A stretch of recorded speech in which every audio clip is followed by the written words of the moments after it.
Krishna Krishna, Hare Hare, Hare Rama, Hare Rama, Rama Rama, Hare Hare. On behalf of His Divine Grace, Srila A.C. Bhaktivedanta Swami Prabhupada, the founder Acharya of the International Society for Krishna Consciousness, we'd like to welcome you to this particular session of the Q&A.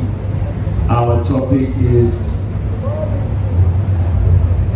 Prabhu, do you know what our topic is?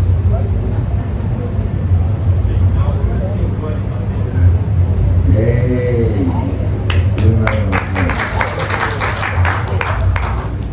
Many times people don't know the topic, so it's good to know the topic. How to see God in our daily life. What a powerful proposition, right? Hare Krishnas were very bold. How to see God in your daily life. It's something, right? That we can see our friends and our family members. Therefore, we have a relationship with them. And although we can see them eye to eye, generally we don't see eye to eye. Now, to see God, that is an achievement. It is facilitated in Krishna consciousness in a way which may surprise some, those who are familiar, they understand.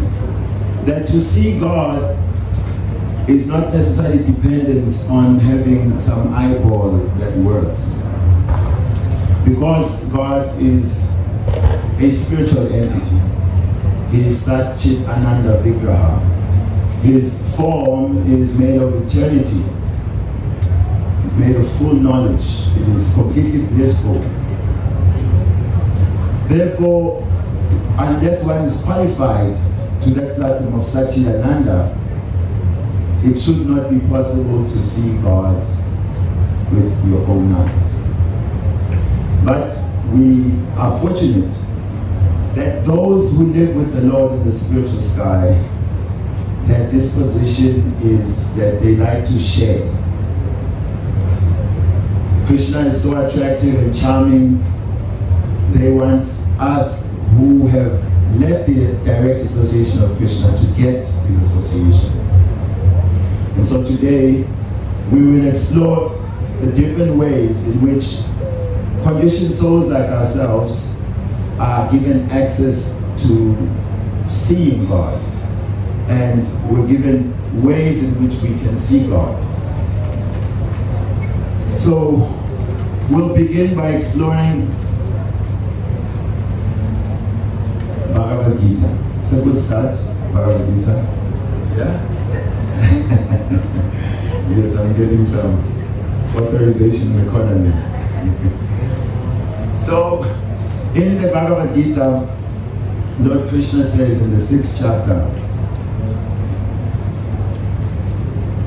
that one who sees me everywhere and who sees everything in me, I am never lost to him and he's never lost to me. Yomam Pasheti Savatra Saram Chamai Pasheti. Who sees me everywhere, who sees everything in me, I'm never lost to him, he's never lost to me.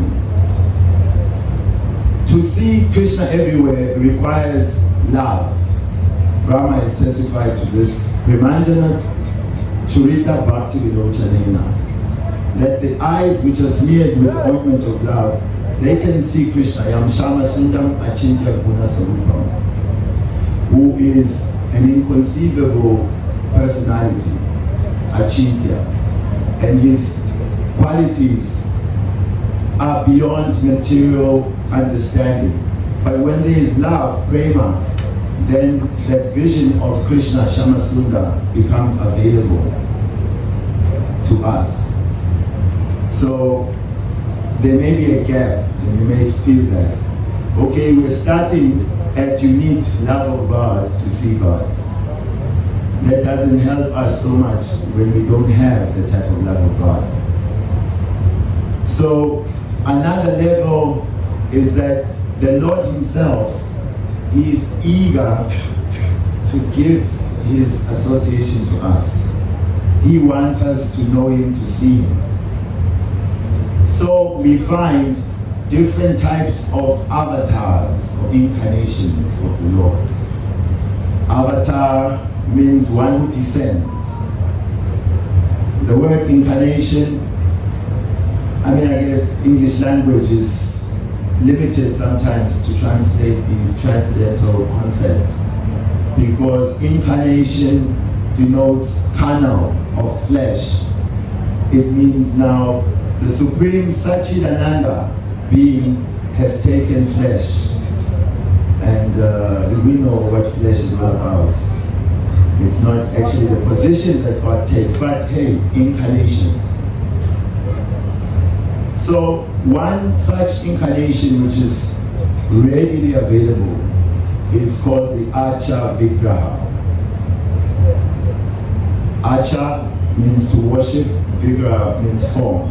The deity form of God. If you go just one tent away from where we are, you will find three transcendental looking deities.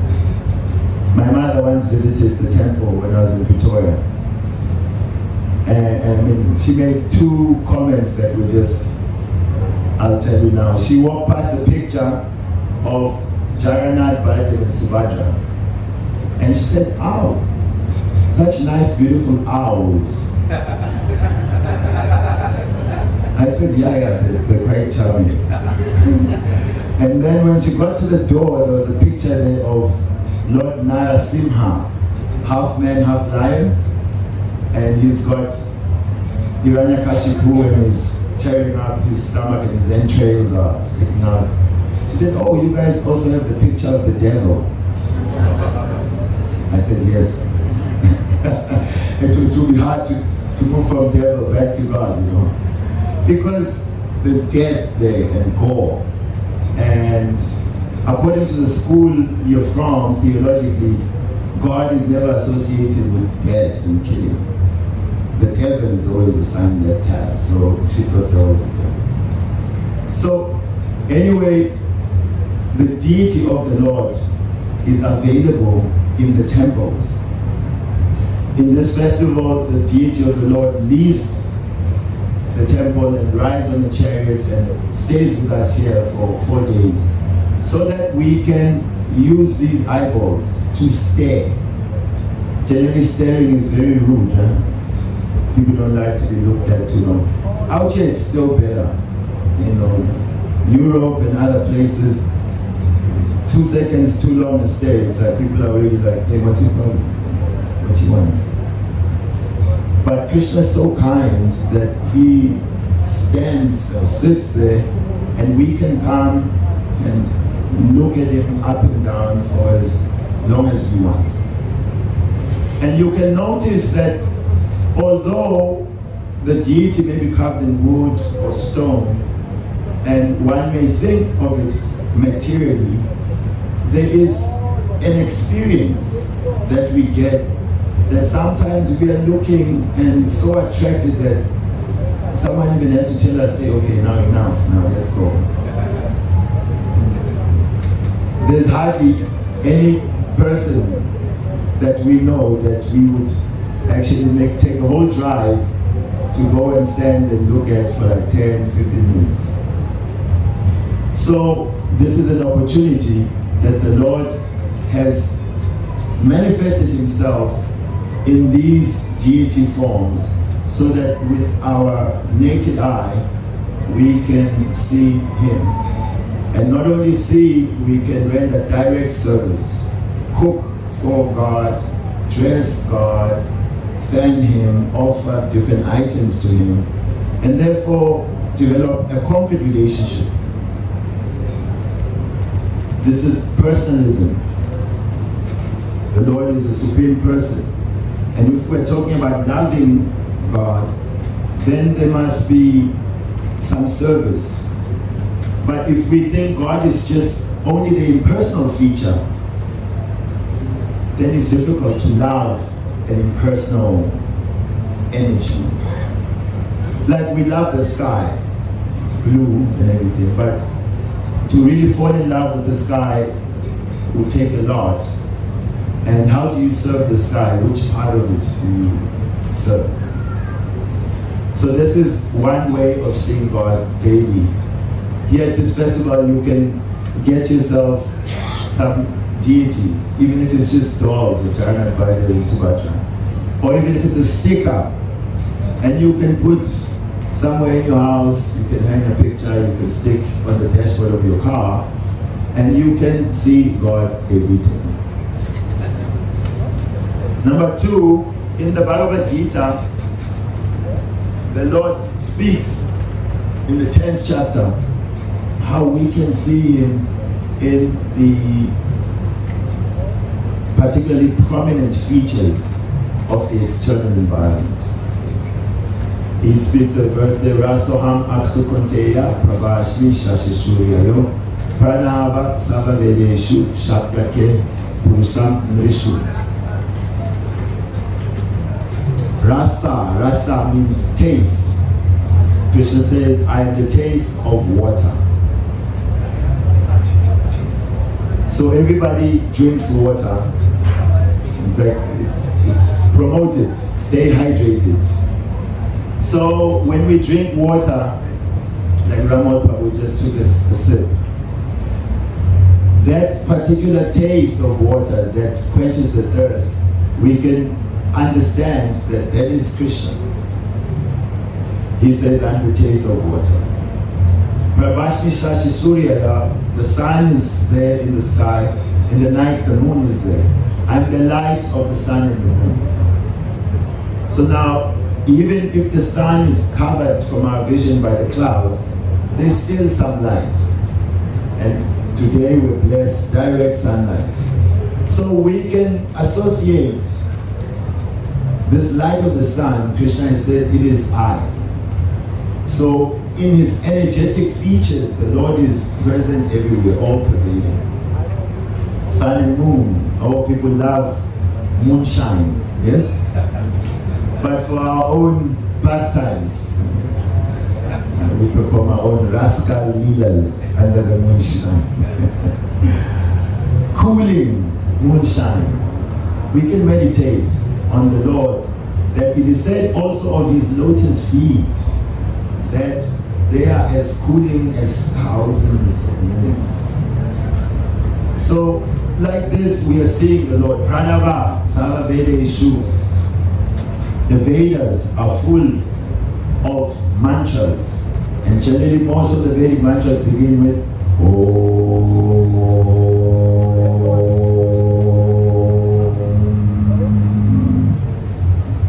Can I repeat? Om.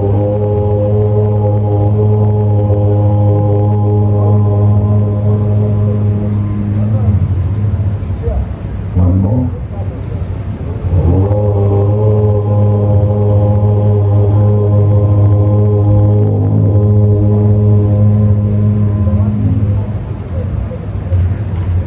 No ordinary sound.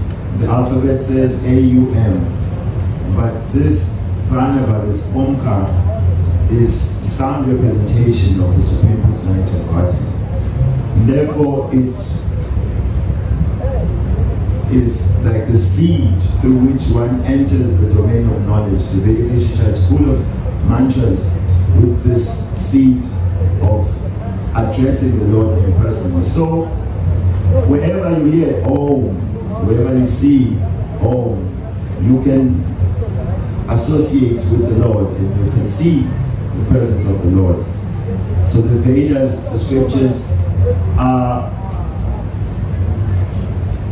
you could say, literary forms of the personality of God.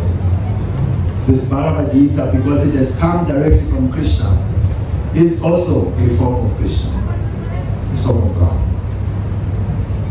Any of you ever thought of burning a Quran? This is the radical side of this God. No?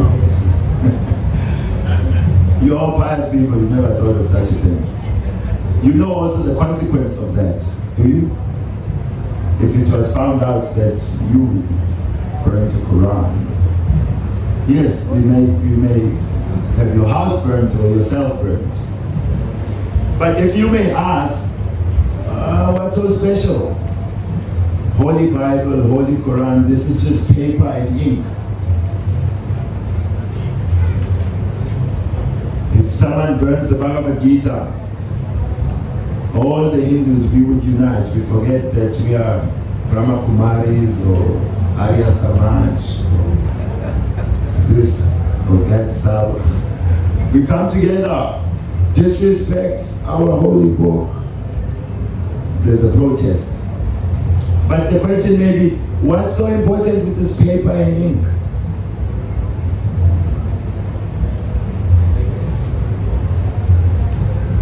What's so special about this paper and ink called Bhagavad Gita or the Quran? They're said to be the words of God. So that means the words of God are none different from God. Angani yasya sakalendriya vitimanti pashati panti. In Brahma Samhita it is said of the Lord that even his particular senses, they work interchangeably. So there's no difference between his arms and his eyes. He can see with his hands, he can taste with his eyes, he can do anything with any of his senses because he's an absolute person. And so from the absolute person, whatever is spoken, Bhagavad Gita is special like that, directly from Krishna's mouth. Therefore, that sound vibration is none different from Krishna himself. And therefore, it is worshipable. You know that Bhagavad Gita you got at your wedding? Some people have never opened it. It's still there. You can worship that Bhagavad Gita. It is Krishna himself. In fact, we even installed the Srimad Bhagavatam. The Srimad Bhagavatam is 18,000 verses. There Krishna speaks, also so many saints speak about the Lord. And it is explained how the different volumes of that scripture, beginning with the first and second canto, these are his lotus feet, then you get his legs, all the way to his neck, 9th canto, 10th canto is his face. And even within the 10th canto, the particular verses discussing his intimate pastimes with his most super qualified devotees, the gopis, are said to be the smile of Krishna. So the Lord is present in the form of his words. And in this way, God can be seen. And how do we see God? This path is called Shruta Ikshita path. The path of seeing, Ikshita means to see, how? Shruta, by the ear. So spiritual life mainly grows on the ground of hearing. We cannot directly confirm what is going on in the spiritual world. But those in the spiritual world, when they put their testimonies down, they have direct experience of that realm. And when we hear from them about that realm, then we begin to see into that world. Just like Srila Prabhupada gives the example, you may turn on the television and a report may come that 35 Zamas are still stuck underground in Marikana. And by hearing that, within your mind, you start to imagine and see that there are some gentlemen who live underground and are trying to get the remnants of all the minerals left in these abandoned mines. You don't necessarily have to go to Marikana to understand the situation or to make notes of what is going on there, simply by hearing. So the first item of devotional service is called Shravanam. And it is the cornerstone of development of Krishna consciousness. Because Krishna consciousness means we're reviving our dormant love of God. And we are awakening our remembrance of that beloved Lord Krishna. So now if you've forgotten somebody and someone comes and tells you about that person, they tell you the name, oh, I know someone with that name, just simply by hearing the name. And then you become curious. So I'm from Johannesburg, I know a Ram, and you know a Ram. Hey, I know a Ram who's in Johannesburg. Hey, what does he do? Now you want to know the activities. Oh, this Ram, he works at MTN in Midrand. Hey, the Ram I know works at MTN in Midrand. Is he a tall fella? Yeah, tall fella, yeah. Like this. From hearing the name, your interest was piqued. I know a Ram. And then you want to know their qualities. You hear the activities, you remember them even more vividly. So the scriptures are delineating the innumerable names of God, the multitudes of sweet pastimes is performed. Some pastimes aren't as sweet, but they are chivalrous. Sometimes Krishna is a murderous warrior. Yes, don't stereotype God. He's supreme even at killing. Yes. In his expansion as Lord Balaram, he killed one other gentleman just by touching him with a piece of grass. He killed Shishupal just by his hand, boom. So, according to our taste, right, we like to hear. Especially someone calls, yo, have you heard? And then says, wait, no, I'll tell you later. No. Tell me now, No, I'll tell you later. No, tell me. We like to hear. And so the Lord, He performs so many activities with so many flavors so that each and every one of us, according to our taste for hearing, can be attracted. There's some individuals who like the second volume of Krishna book. Krishna is now a prince. He's gone to Mathura. He's come to defeat all the demons. You know, there's wars and fighting. And other people really like, they love that. Battle scenes, you know, severed heads, hands and legs floating in rivers of blood. It's like, yes, this is God, the Almighty. Others, even like Gandhiji, he accepted Krishna Kurukshetra, yes, he's speaking pious information, giving nice truth, I like him. But this Krishna of Vrindavan, nah, I cannot accept that Krishna is stealing butter, he's stealing sweets. No. An immoral God, you know, so he estimated materially the position of the Supreme Lord. But Supreme means just that. No one is equal to him, no one is above him. Asamonk. That he, as Srila Bhaktisiddhanta says, the transcendental autocrat. The buck stops with Krishna. So if you're going to put conditions on the Almighty Supreme, then you cannot really enter into the mystery of his existence. It becomes difficult to accept him. We demand people to accept me as I am. Isn't it? He's trying to change me. People complain. He's trying to change me, you know. I don't like it because I have to pretend when I'm around this person. I want him to accept me as I am. So, by hearing about Krishna, and there's so much, Mahabharata, Ramayana, Bhagavatam, Gita, the Upanishads, Puranas, replete with the activities of the Lord in his different forms and incarnations. He has interacted with different persons, so we can study his personality. We want to trust him and love him, so we must find out how he's dealing with those who are near and dear with him. So we can try to understand how he will deal with us. So when we hear about Krishna, it's a Nityam Bhagavata Seva. It's a service to continually hear, daily hear the activities of the Lord.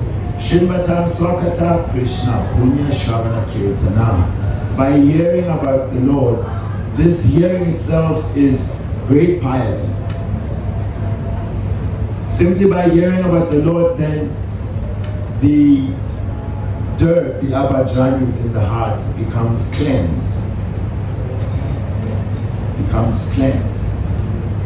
So this hearing is the way to see the Supreme Personality.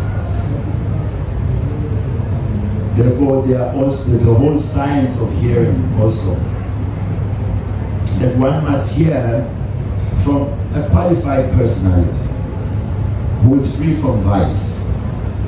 Then that fosters trust. One must hear with respect. If you think, who's this clown? Going to tell us about our Hindu culture. Someone told me, Prabhu, I'm embarrassed to confess this, but I was thinking, like, how is it possible that a black man has come to India and is teaching me, who am a Sanatani, my own culture? But Prabhu, because you spoke so nicely what Prabhupada has said, I was happy to hear. So it is like that if we have some respect for the speaker, then knowledge flows from a higher place down, like a river. It flows down to, so then we can hear. So this is the most important way of seeing the Lord. Hear from the qualified persons, hear from the scriptures, hear with rapt attention,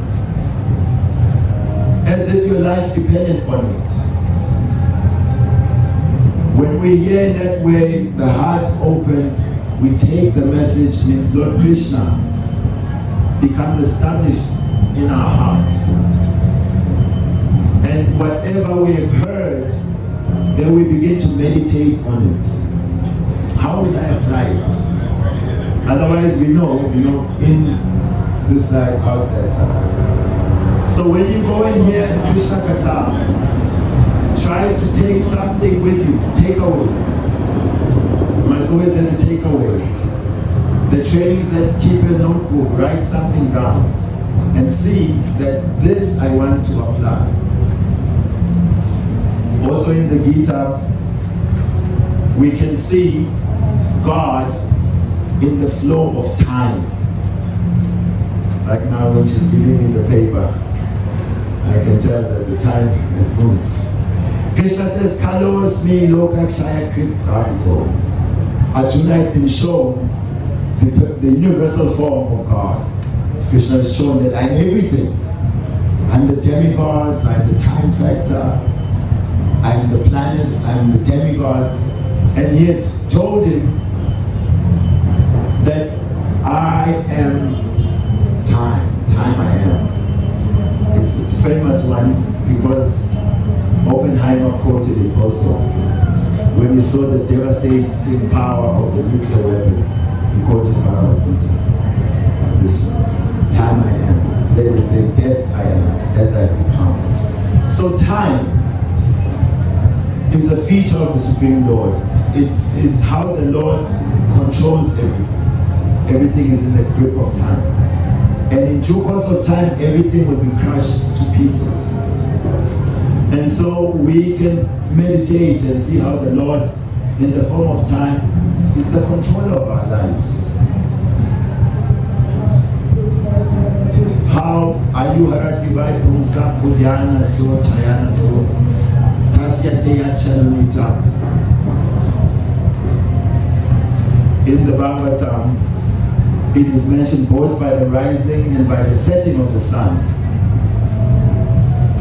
The lifespan of everyone is being reduced. But those people who use time to hear about the glories of the Supreme Personality of Godhead, time does not take away their life. In fact, time is simply ushering us closer to the Supreme Personality of Godhead. So in his form of time, we can see him. In his deity form, in the form of scripture, in the form of prasadam, the food which is offered to Krishna becomes Krishna's, acts like Krishna. It purifies who eats food which has been sanctified. And that is a very tasty form of Krishna. You can see it and you can taste it. Huh? How versatile is Krishna? Like I said, we cannot stereotype him. He gets out of every box that you try to put him in. Yes, transcendental means beyond. He must blow our minds, he is God. And so the vision of the Lord becomes direct as you and I are looking at each other when love is arisen in the heart. Like we said, Premanjana Churita Bhakti Yam Shamasuna Achita Gunas Sarupam Govinda Mari Purushottamam Gacchami. Lord Brahma testified from not knowing who he was, what his duty was. He performed austerities, and then the expanse of Vedic knowledge was revealed in his heart. Teine Brahma Hridaya Yatsue. The Lord who is in the heart of all of us, he can reveal himself. Because he can see the sincerity. This devotee really wants to know me, wants to serve me. And Dhruva, he went to the forest. He wanted to see God. He had a burning desire. It was a material desire. He wanted a kingdom greater than his grandfather's. His grandfather is Brahma, the head of this whole universe. So he wanted something bigger than the universe. The mother said, my son, I cannot help you, but I know when people want something, they go to the forest to meditate on the Lord. He can fulfill desires. So he met Narada Muni. Narada Muni tried to dissuade him. You're a young boy. Why are you running into the forest? You should go home and play. Don't you know PlayStation 6 is out?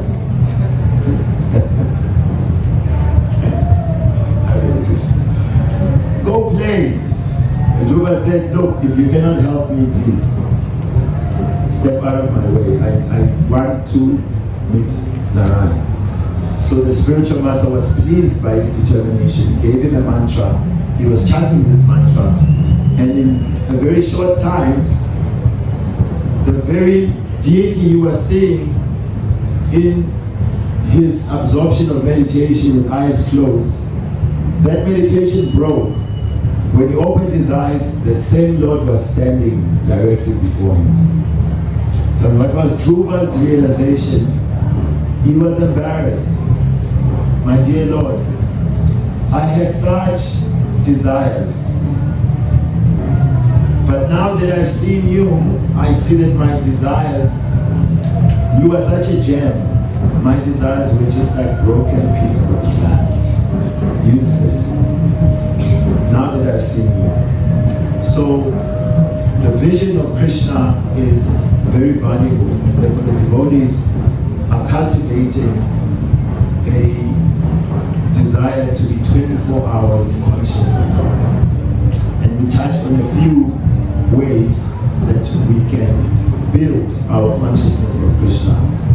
Anything that is prominent, and the ability in man and the intelligence of the intelligent, and the strength of the strong. Krishna says, even and the gambling of cheats. He says, I am the taste that's being enjoyed in wine.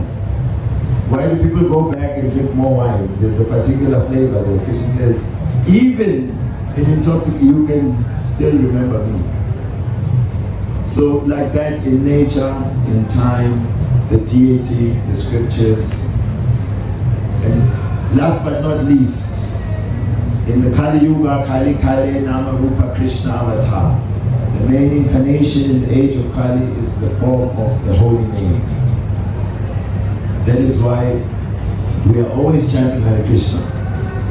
If you want to change the vibe and go to another tent, soon enough you'll hear the same mantra that you thought you were switching from another tent. One young man, we had a program at my mother's home, actually. And we invited him. When he met us, we were chanting on the streets. Then he was curious because the beat was nice, he was dancing. He said, we're going to this one place, we're going to have a nice program, there's pizza and nice things. So he came with us in the car, there was kirtan playing, Hare Krishna mantra. We got to the house, there was kirtan playing as the cooking was happening. We began the program, we were chanting Hare Krishna. And then he came, you know, like a bit concerned, like, hey, my brother, do you have any other song that you people sing? I said, my brother, this is it. It is number one on the charts forever. Because it is the sum and substance, the personality of God. It doesn't run out of flavor. Only we may have the lack of taste. But Krishna is ever fresh, ever sweet. He is Rasa Amrita Murti. He is the form of all beautiful tastes.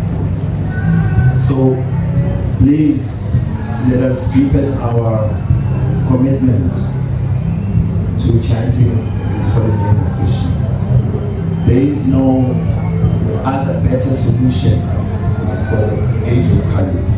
Lord Brahma has said, after studying all the Vedic literature 3 times, then he has concluded that this 16-syllable mantra is the most efficacious way to gain freedom from the hold of material existence. So, if anything from this festival, let us make some commitment to spend more time chanting the holy name of Krishna. So we have 3 questions. Hare Krishna Prabhu, thank you for a wonderful class. I can relate to the statement you made that we can drive to a temple to spend just 10 minutes to stare at the Supreme Lord. When I was in Paris, we drove 1.5 hours to see Shishi Radha Perisheshwara for just half an hour, and then drove back for another 1.5 hours. Absolutely worth it. Jai, this is wonderful. And just to add, in the cultures of North India, we are spoiled.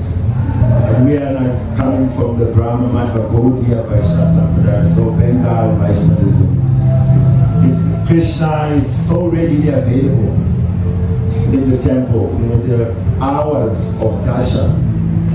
But if you go to South India, you get to understand that God is the big guy, is the top boss. Because there, first of all, to go and see the deity, there's always long queues. Temples like Tirupati to see Balaji. Pilgrims are camping sometimes for 1 week there. Queues, you can wait for hours. And when you get to the inner sanctum, the altar, there's just a small gap where you get just a few seconds. If you're not paying attention, the crowd can actually push you and you may not even get to see much of the deity. So when we went there, you know, that spirit of actually going to see God is inculcated in the heart.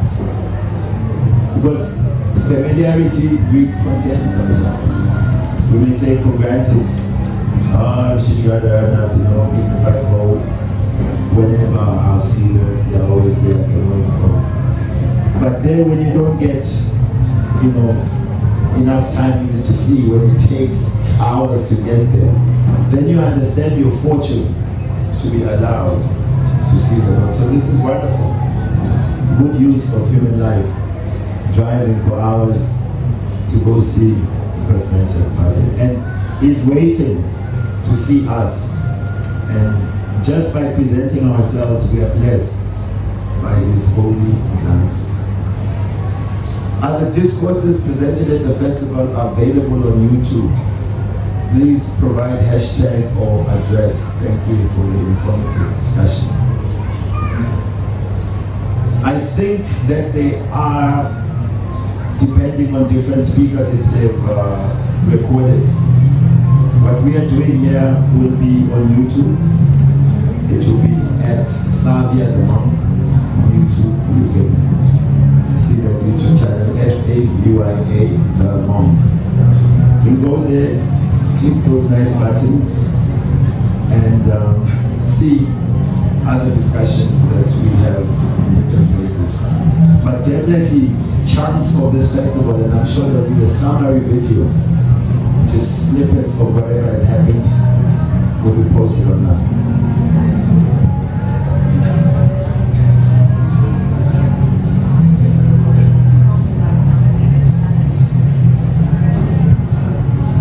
Just let me know there's a live question.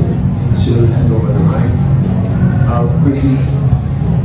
Okay, I'll read this one quickly. How does Krishna connect with Jesus and Prophet Muhammad? Or how does Bhagavad Gita connect with the Bible and the Quran? The different religions, if you can take them to the different schools, the subject matter is to know God and to love God.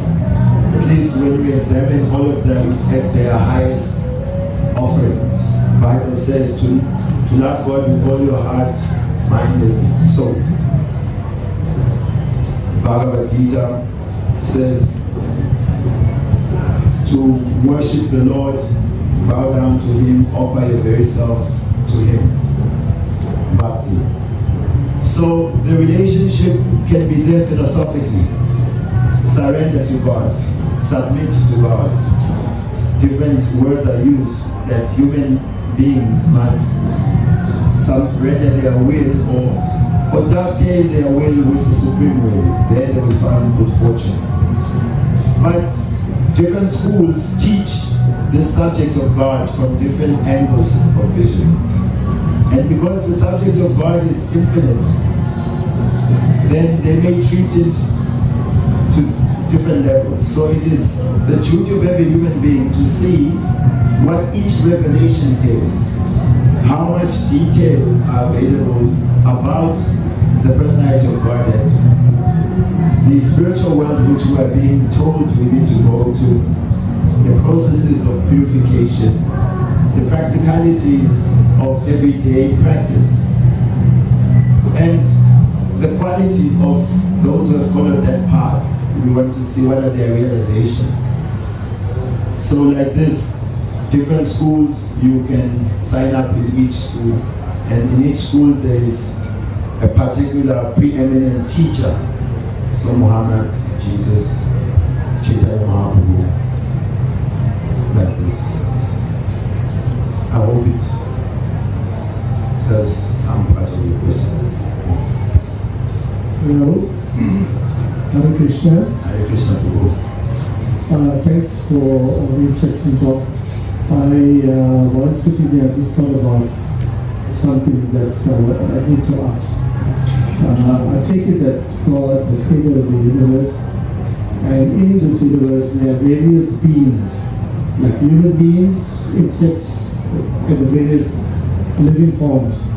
So I take it that each living form is attached to a soul. Now, lately in life, and as time has progressed, we see what's visible to us is that human population is continuously increasing. China and India is going over the billion mark.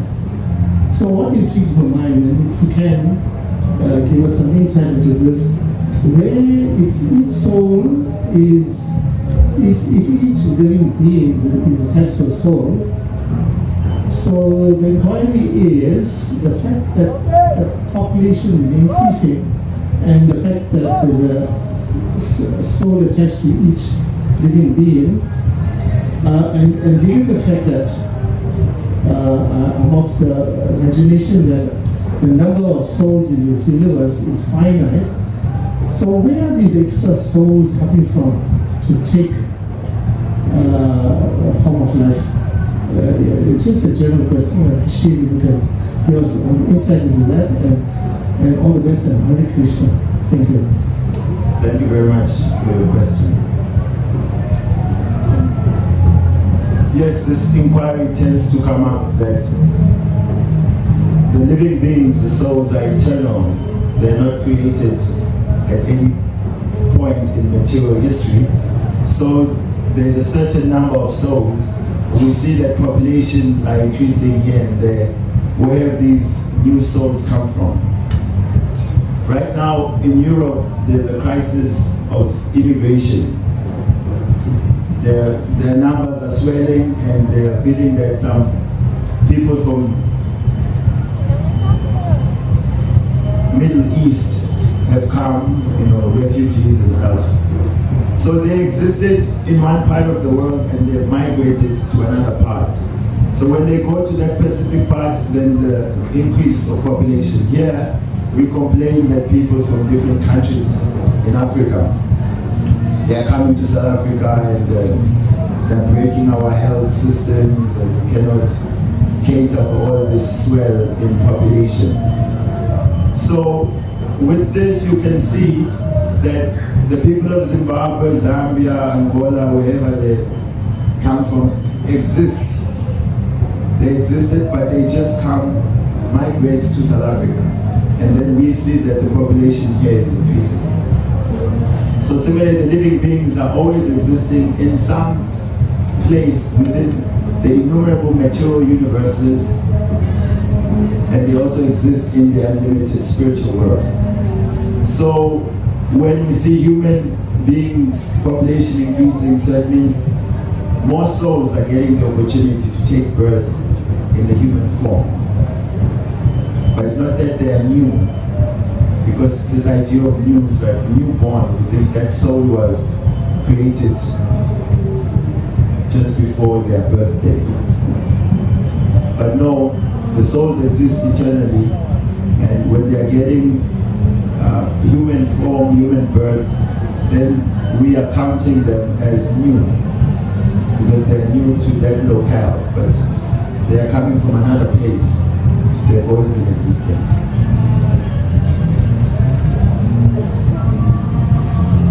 Make some sense? So thank you very much, dear devotees. If you could please take a deep breath in and out. In and out. And raise your hands. And together, please repeat.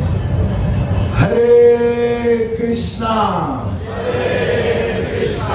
Hare Krishna. Hare Krishna. Krishna Krishna. Krishna Krishna. Hare Hare. Hare Hare. Hare Rama. Hare Rama. Hare Rama. Hare Rama.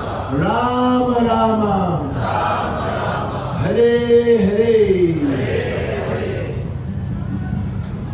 Thank you very much. Srila Prabhupada ki.